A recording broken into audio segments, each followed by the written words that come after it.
नमस्कार साथियों, आज मनाली में हमारा तीसरा दिन है और तीसरे दिन हम हडिम्बा टेंपल पर पहुंचे हैं। उसके रास्ते में ये कुछ दुकानें लगी हुई हैं, कुछ प्रसाद की दुकानें भी हैं और कुछ वुडन वर्क की भी दुकानें हैं। तो यहाँ पे ये सब यहाँ पे ड्राई फ्रूट्स की भी दुकानें हैं। आगे हम खैर बात करते हैं किसी भाई साहब से कि यहाँ पे इनका सिस्टम क्या रहता है।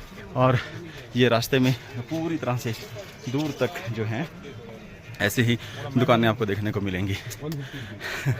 सांस काफ़ी फूल रही है। पिछली वीडियो में काफ़ी दोस्तों के कमेंट आए थे कि सर आपकी आवाज़ बड़ी फूली सी लगती है जब आप चलते हैं। मैंने कमेंट में भी लिखा था कि जो मेरी वीडियो होती हैं वो वर्किंग वीडियो होती हैं। मैं पहले शूट नहीं करता, शूट करते करते साथ में ही वीडियो बनाई जाती है। तो देखिए हमारे साथ एक भाई साहब हैं जो चित्र बनाते हैं, बात करते हैं उनके साथ। नमस्कार भाई साहब, क्या नाम है सर अपना? आज़ाद अली। तो ये आज़ाद अली जी हैं। तो सर क्या काम है आपका?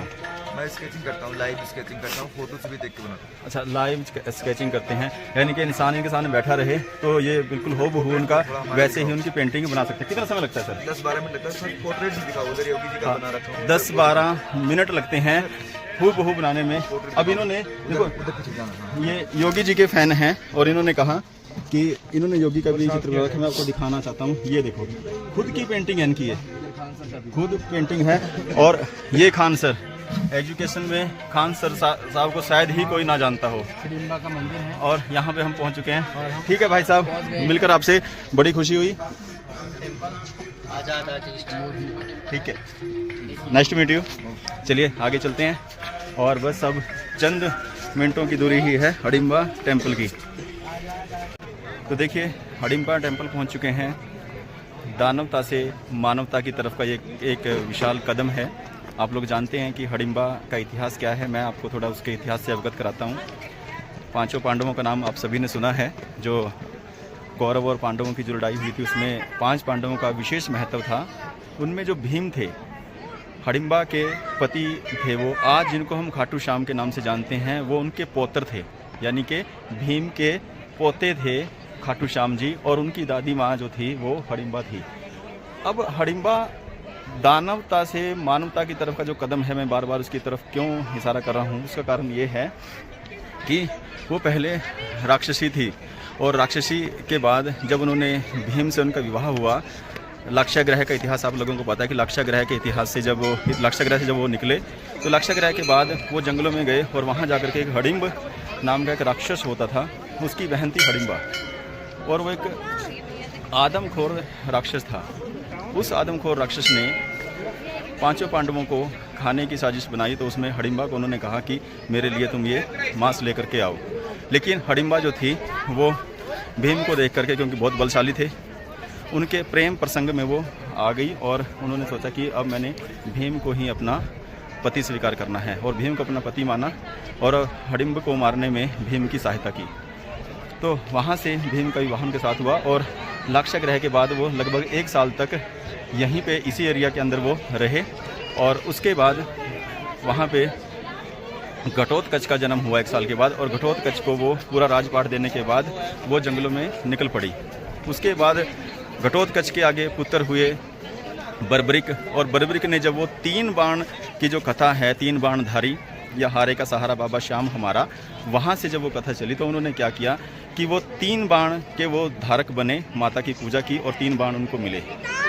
किसको मिले? बर्बरिक को। लेकिन अभी तक वो बर्बरिक हैं, यानी कि हडिम्बा के पौत्र बर्बरिक हैं अभी तक घाटू श्याम नहीं बने। जब भगवान श्री कृष्ण को उन्होंने अपना शीश दान कर दिया, शीश दान करने के बाद उनको खाटू श्याम के नाम से जाना जाने लगा। और आज राजस्थान में उनका बड़ा भव्य मंदिर है। राजस्थान का, मैं कहूँगा कि पूरे भारत के अलग अलग कोनों में उनका मंदिर है।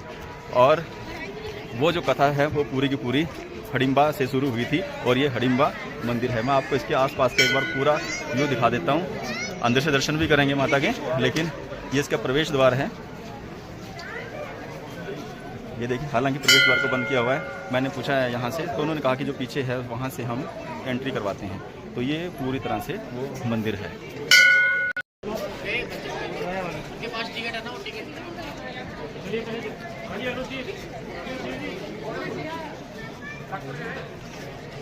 ये हडिम्बा टेम्पल का प्रवेश द्वार है, हालांकि बंद है पीछे से। यहाँ पे दर्शन करवाए जाते हैं। और ये देखिए ये ओरिजिनल हिरन के जो पहाड़ी हिरन होती है उसका सींग है, सर है उसका, आपको दिख रहा होगा।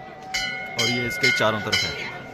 अब आप कहेंगे कि मंदिरों के अंदर ये इस तरह के जानवरों के सिर रखना, तो लेकिन ये मैंने पहले बताया कि जो हडिम्बा जी थी वो राक्षस प्रजाति से थी, लेकिन जैसे ही उनका भीम से विवाह हुआ फिर वो मानव जाति के अंदर उनके यहाँ परिवर्तन हुआ और आगे जो उनके बच्चे थे वो जैसे हमारे हडिम्बा के जो पुत्र थे घटोत्कच जी और बर्बरिक, वो सभी के सभी मानव और दानव दोनों प्रवृत्ति के इंसान हुआ करते थे। हडिम्बा टेम्पल पे ये आप लोगों को कुछ बहुत लंबे लंबे वृक्ष दिख रहे होंगे, हालांकि मैं इसका जिक्र पहले कर चुका हूँ, लेकिन मैं अब यहाँ पे आपको एक विशेष चीज़ दिखाने लाया हूँ। यहाँ पे जो ड्रेसअप है लोगों का, ये ड्रेसअप भी जो है वो कहीं ना कहीं, ये देखो मेरे पीछे, ये जो है एक छोटा व्यवसाय इसको आप मान सकते हैं, क्योंकि ये भी एक व्यवसाय है। व्यवसाय कोई भी छोटा बड़ा नहीं होता, लेकिन इन्होंने देखो इसी चीज़ को अपना व्यवसाय बनाया है। ये देखो यहाँ पे कश्मीरी ड्रेस जो हिमाचली ड्रेस है वो पहनाते हैं और उस पहनाने के बाद उनके देखो सुंदर सुंदर चित्र यहाँ पे लिए जाते हैं। ये हर तरह का हर मिलता है देखने को। और ये हम हाँ, तो ये देखिए यहाँ पे इनको तैयार किया जा रहा है।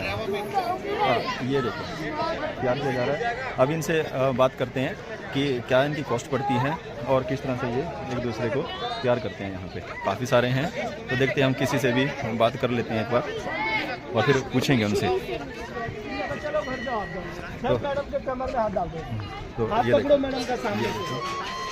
कश्मीरी ड्रेस के अंदर है ये सभी, कश्मीरी नहीं हिमाचली ड्रेस। ये देखो क्या बच्चे, इतने सुंदर सुंदर बच्चे, छोटे। हाय हाय कर दो, हाय कर दो, हाय करो। ये देखो ओह बहुत अच्छा, बहुत अच्छा। ये पूरी तरह से यहाँ पे हिमाचली कल्चर को इन्होंने अभी भी जिंदा रखा है।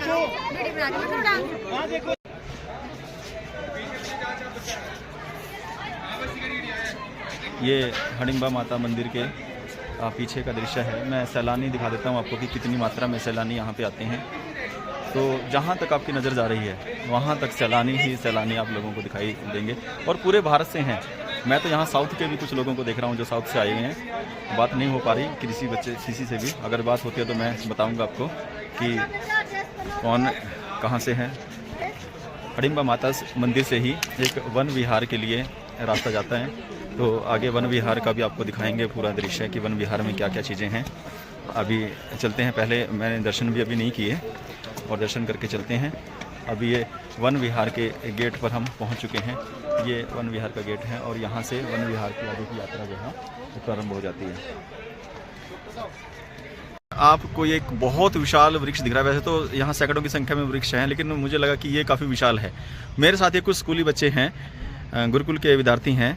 मैं देखता हूँ कि ये दो बच्चे मिल करके इसको क्या अपनी बाहों में ले सकते हैं, कोशिश करते हैं। भाई आप में से जो दो बड़े बच्चे हैं वो चलें, इसको कोशिश करेंगे अपनी बाहों में समेटने की।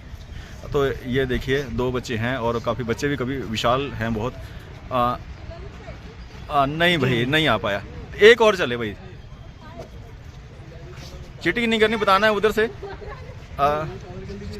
ऊपर चले जाओ, ऊपर चले जाओ, आप करो। नहीं हो नहीं पाया, एक बच्चा और चले भाई, एक और चले। अब ये 4 हो गए जी, अब ये 4 बच्चे। हाँ जी हो गया, 4 बच्चों में एक बार चेक कर लेता हूँ मैं कि 4 बच्चों में पूरा आया नहीं आया। जी जी जी जी जी हाँ, ये अब देखो इस पेड़ की विशालता देखो, मैं इसकी ऊंचाई दिखाता हूँ आपको। ये देखो ये, ओ भाई ये तो मुझे ही घेर देगा, लेकिन पूरा ऊंचे तक दिख नहीं पा रहा। ये क्या है विशालता इसकी। जी थैंक यू।